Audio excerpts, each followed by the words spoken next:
Mister চ্যাটার্জিকে phone করেছিলাম, ওর ভাগ্নে ধরেছিল। কি বললো? বলল নন্দিনী ওখানে পৌঁছয়নি। কি গো, কি হবে তাহলে? সায়নের বিয়েটাও আটকানো যায়নি।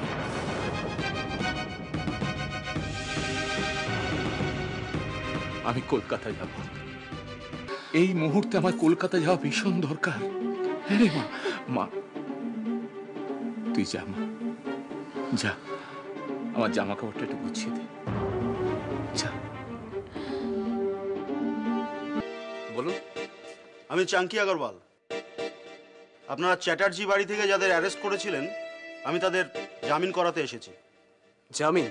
হ্যাঁ, আমার কাগজপত্র সব রেডি আছে। সরি মিস্টার আগরওয়াল, এখন তো কিছু করা যাবে না। করা যাবে না কেন? কারণ ওনাদেরকে কোর্টে চালান করা হয়ে গেছে। কোর্টে? কখন? একটু আগেই ওনাদেরকে পাঠানো হয়েছে। এখন যা করবার আপনাদের কোর্টে গিয়েই করতে হবে। পিসিমণি,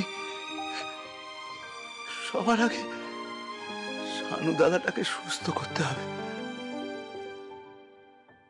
কারণ দিদিভাই ফিরে এসে শানু দাদার ওই রূপটা সহ্য করতে পারবে না। পিসিমণি, তোকে যে আমরা এ বাড়ির একটা ছেলে এসে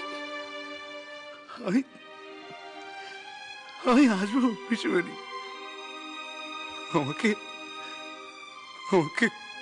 কটা দিন সময় দাও পিসিমণি।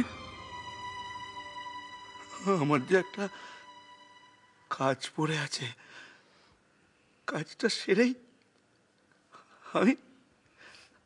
আমি আবার চলে আসবো। আমি চলে পিসিমণি। বৌদিমণি, তুমি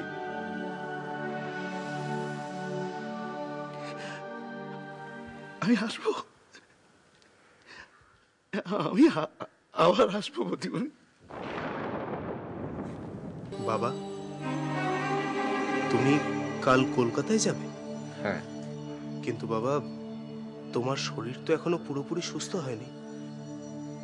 আমি বরং ফোন করে বলে দিচ্ছি, সাধুদা পরের সপ্তাহে পেশেন্টদের ডেট দিয়ে দেবে। সাগর, আমি কলকাতায় পেশেন্ট দেখার জন্য যাচ্ছি না, আমার অন্য কাজ আছে। বেশ, তো আমিও তোমার সঙ্গে যাই। না, আমি একাই যাব। ফিরে এসে তোর সঙ্গে কথা বলবো।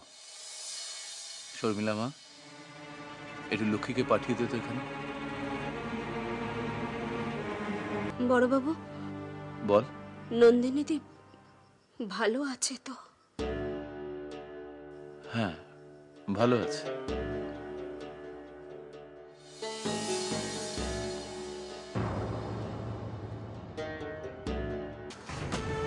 পঞ্চুকে তোরা আটকাতে পারলি না?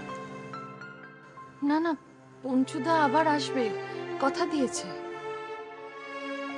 বাবার কোনো খোঁজ পাওয়া গেল না?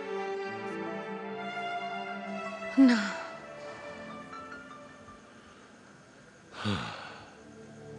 কথাটা বললাম বটে, তবে